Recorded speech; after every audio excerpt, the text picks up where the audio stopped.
जैसे मान लो कोई ए एटम है, इसके अंदर एक इलेक्ट्रॉन जोड़ा तो ये ए माइनस में बदल गया। इलेक्ट्रॉन जोड़ने पर चार्ज नेगेटिव आ जाता है और साथ के साथ कुछ ऊर्जा बाहर निकली।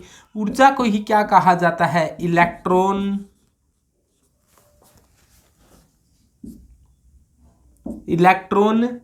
एफिनिटी कहा जाता है। तो इसे इलेक्ट्रॉन एफिनिटी कहा जाता है। इसी का ही डेल्टा एच के रूप में मान दिया जाए तो इसे कहा जाता है electron gain enthalpy. Electron gain enthalpy कहा जाता है। इलेक्ट्रॉन गैन एंथैल्पी, शॉर्ट में इसको क्या कहें?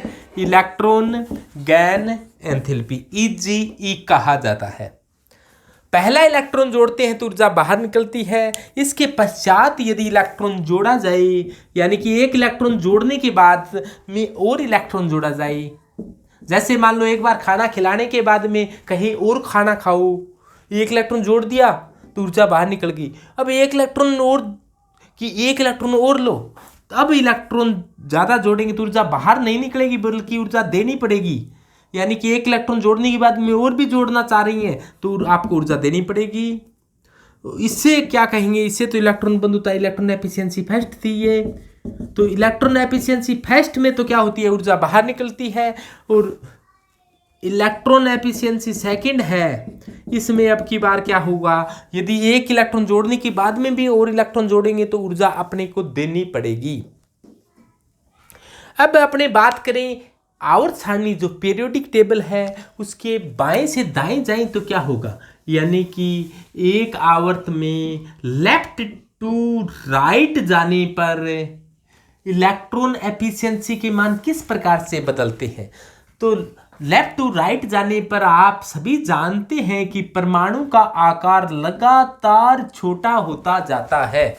परमाणु का आकार क्या है? लगातार छोटा होता जाता है।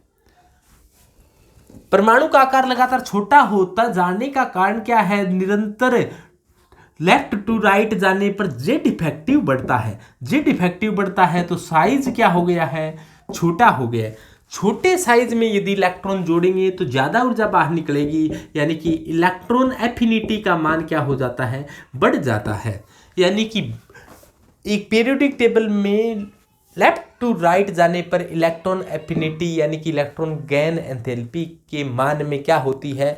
वृद्धि हो जाती है। जबकि ऊपर से नीचे आए आवर्त सारणी में, यदि ऊपर से नीचे आए तो अपने सभी जानते हैं एटॉमिक साइज है वो लगातार बढ़ता जाता है। एटॉमिक साइज है वो लगातार बढ़ता जाता है। एटॉमिक साइज बढ़ने का ऊपर से नीचे, यानी कि अपने ऐसे कह दें टॉप टू बॉटम आ रही हैं, यानी कि ऊपर से नीचे आ रही हैं, तो क्या हो रहा है? आकार बढ़ रहा है, यानी कि साइज क्या हो रही है? बढ़ रही है। साइज क्यों बढ़ रही है? क्योंकि नए नए कोष जुड़ रही हैं। पहली कक्षा में, पहले आवर्त में एक ही कोष था, दूसरे में 2 कक्षाएं हो गई, तीसरे में 3 कक्षाएं हो गई, चौथे में 4 कक्षाएं हो गई, 5वें में कितनी कक्षाएं हो गई? 5 कक्षाएं हो गई। निरंतर कक्षाओं की संख्या बढ़ी है तो साइज बढ़ चुका है। ऊपर से नीचे आने पर साइज बढ़ गया है, तो यानी कि जेड इफेक्टिव क्या हो चुका है? कम हो चुका है। अब बड़े परमाणु में प्रति इलेक्ट्रॉन लगने वाले आकर्षण बल को ही जेड इफेक्टिव कहा जाता है। यानी कि परमाणु के अंदर नाभिक द्वारा इलेक्ट्रॉन को अपनी ओर खींचा जाता है, नाभिक द्वारा इलेक्ट्रॉन को अपनी ओर खींचा जाता है। प्रति इलेक्ट्रॉन लगने वाले आकर्षण बल को जेड इफेक्टिव कहा जाता है, जिसको जेड माइनस सिग्मा से ज्ञात किया जाता है। तो जेड इफेक्टिव बड़े परमाणु हो गया तो प्रति इलेक्ट्रॉन लगने वाला आकर्षण बल क्या हो गया है? कम हो गया है, साइज बढ़ गया है। और बड़े साइज में यदि इलेक्ट्रॉन भी जोड़ेंगे तो कम ही ऊर्जा बाहर निकलेगी। तो टॉप टू बॉटम आने पर ईए के मान में क्या होती है? कमी होती है। लेकिन कहीं कहीं अपवाद भी देखने को मिलता है। यहाँ पर अपने जैसे देखें कि फ्लोरीन फिर कल बाहर आई, या आपने ये 17वें वर्ग के तत्वों को हेलोजन कहा जाता है। हेलोजनों को आप ऐसे याद रख सकते हो कि फिर कल बाहर आई। फिर कल बाहर आई, कौन आई भी बाहर? फिर कल बाहर आई आंटी। अब देखो फ्लोरीन छोटा होता है जबकि क्लोरीन बड़ा होता है। फ्लोरीन छोटा होता है, क्लोरीन बड़ा होता है, फिर भी फ्लोरीन की तुलना में क्लोरीन की इलेक्ट्रोनेगेटिविटी अधिक होती है। फ्लोरीन की तुलना में क्लोरीन की इलेक्ट्रोनेगेटिविटी अधिक क्यों होती है? इस बात को समझो कि फ्लोरीन का आकार छोटा होता है जबकि क्लोरीन का आकार बड़ा होता है। फ्लोरीन का आकार छोटा होने के कारण क्या हुआ, जितने भी आकार छोटा होने का ये कारण आप समझो कि इसके अंदर क्या है, रिक्त डी कक्षक नहीं है, रिक्त डी कक्षक नहीं है। अब क्यों नहीं है? क्योंकि डी कक्षक हैं वो शुरू होते हैं तीसरे आवर्त से, यानी कि तीसरे आवर्त से शुरू होते हैं, जबकि फ्लोरीन है वो दूसरी आवर्त में है। तो यहाँ पर रिक्त डी कक्षक नहीं है, आकार काफी छोटा रह गया। अब जितने भी इलेक्ट्रॉन थे उन इलेक्ट्रॉनों ने क्या किया, फ्लोरीन के चारों तरफ इलेक्ट्रॉनों का घनत्व बना लिया, यानी कि इलेक्ट्रॉन फ्लोरीन के चारों तरफ इकट्ठे हो गई हैं।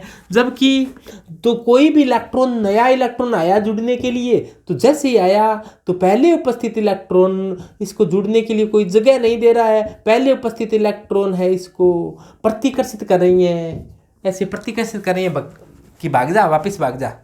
तो पहले उपस्थित इलेक्ट्रॉन इसको प्रतिकर्षित कर रही हैं, जिसके कारण ये जबरदस्ती इनके साथ जुड़ेगा भी तो क्या होगी, कम ऊर्जा बाहर निकलेगी, यानी कि लेस एनर्जी ही लिबरेट होगी, यानी कि कम ऊर्जा बाहर निकलेगी। जबकि क्लोरीन का आकार बड़ा होने के कारण, क्योंकि क्लोरीन में डी कक्षक भी है, डी कक्षक है वो प्रेजेंट है, खाली डी कक्षक होने के कारण इलेक्ट्रॉन इसके चारों तरफ इलेक्ट्रॉनिक व्यवस्थित तो है, लेकिन कुछ स्थान खाली बच जाता है। आने वाला इलेक्ट्रॉन अब इसको नाभिक है, इसको आकर्षित कर देता है, क्योंकि कुछ ऐसा स्थान बच जाता है जिससे इलेक्ट्रॉन है वो आकर्षित हो सके। तो यानी कि यहाँ पर प्रतिकर्षण का सामना कम करना पड़ता है, इसलिए यहाँ पर क्या निकलती है, ज़्यादा ऊर्जा है वो बाहर निकलती है, यानी कि क्लोरीन की ई का मान अधिक होता है